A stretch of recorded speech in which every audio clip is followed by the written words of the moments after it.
everyone, and welcome back to another What I Eat in a Day, showing you guys, easy, healthy, delicious meals that you can make that are gonna be so yummy. I'm also gonna include some tips for cutting sugar and tips for reducing your sugar. Since you guys have been loving my What I Eat in a Day plus my tips I sprinkle out throughout the day, I thought sugar would be a really good topic because it's something that a lot of you I know struggle with, is that sweet tooth and cutting those cravings and just having less sugar in your diet, because sugar is so inflammatory, so we want to try to reduce that.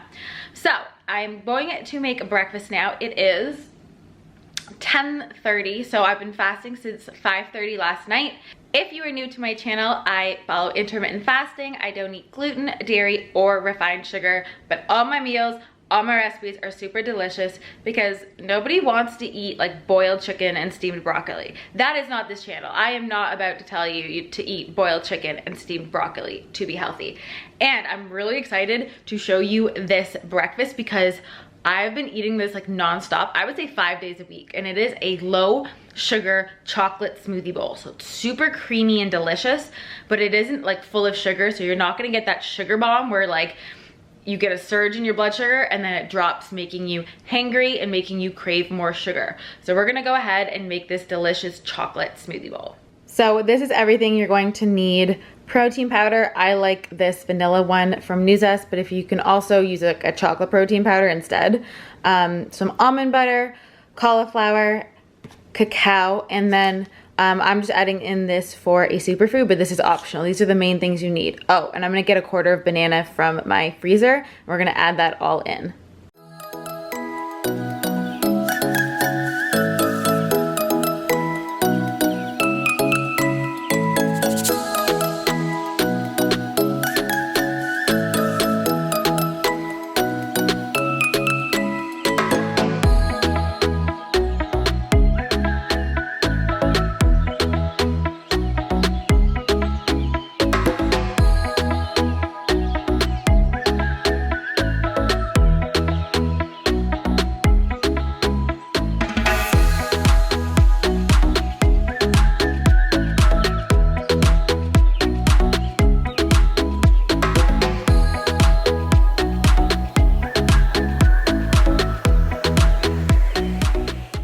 So this is my chocolate smoothie. We have some extra fiber from the seeds, some bee pollen just for some B vitamins, and the chia seeds as well give fiber and omega-3s.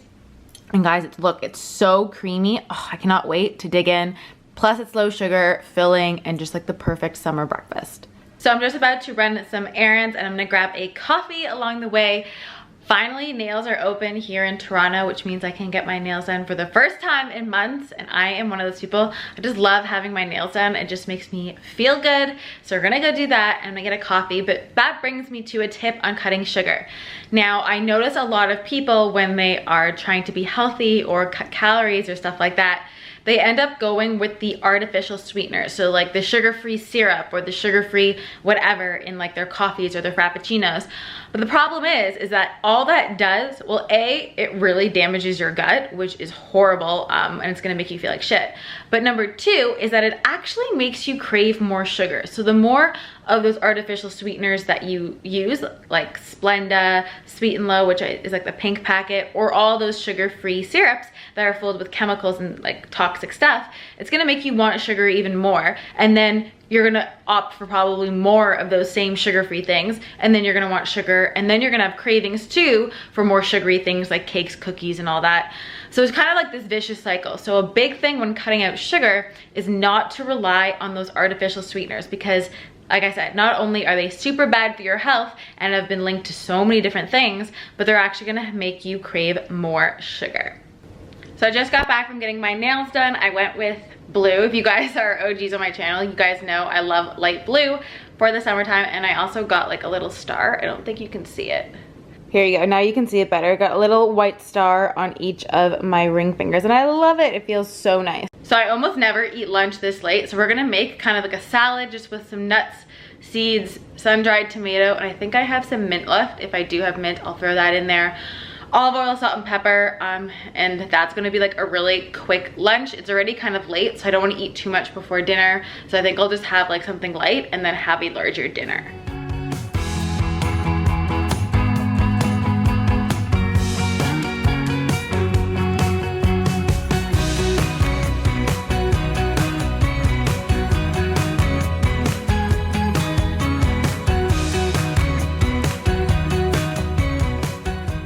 So I'm just gonna eat this super quickly. We have some seeds, some dressing, and the greens and sun-dried tomatoes. I'm probably gonna be more hungry after this, but like, I just wanna eat this first and then we'll see like what else I eat after.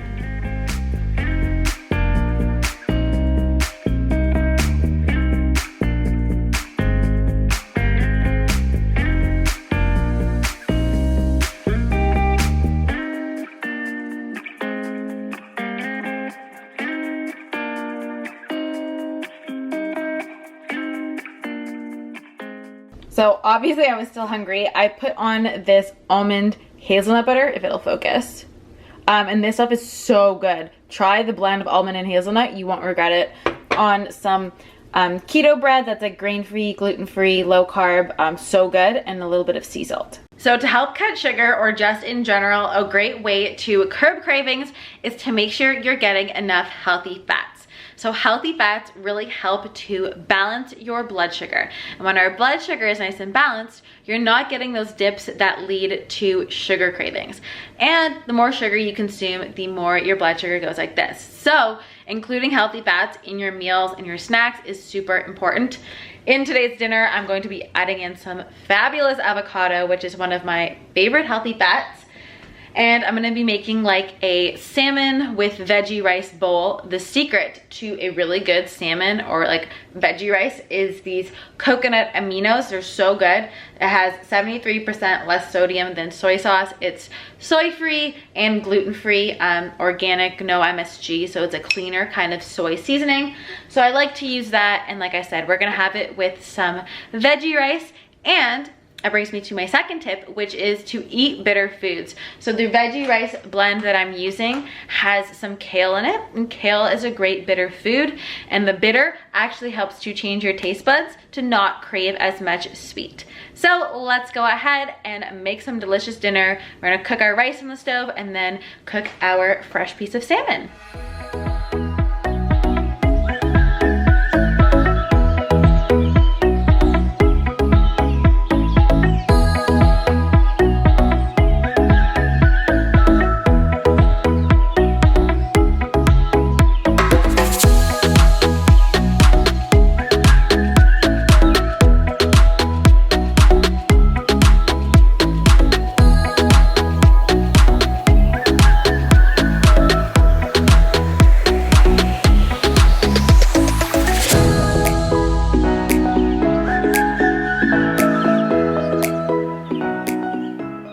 So this is my finished bowl. We have the salmon, the veggie rice, which is, I believe, broccoli, kale, zucchini, half of an avocado, and then I just sprinkled some sesame seeds on the top for a little bit of flavor.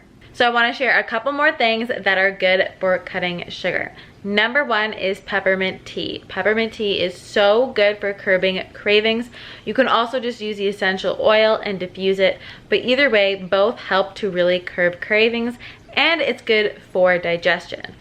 Cinnamon is also another good one to help curb sugar cravings, but you need to use enough of it in order to get a therapeutic dose. So you want to use 1/4 teaspoon of cinnamon if you are looking for that effect of like curbing sugar and balancing your blood sugar. And my last tip is to make sure you are getting enough sleep. And that's because when we are sleep deprived, this affects our hunger hormones, specifically ghrelin, which is the one that makes you feel hungry, upregulates, making you more hungry and more likely to want all those really sugary things. Because those fast sugary foods that turn into glucose into our bodies super rapidly provide us with the energy that our body is craving when we are tired. So getting adequate sleep is really gonna help with any kind of cravings, cutting sugar, but also just cutting any junk food in general. So I hope you guys enjoyed this video and found these tips useful. Let me know what other kind of tips you would like in my next What I Eat in a Day, and I will do that. I hope you guys are all having a great day, and I will see you in my next video. Bye guys.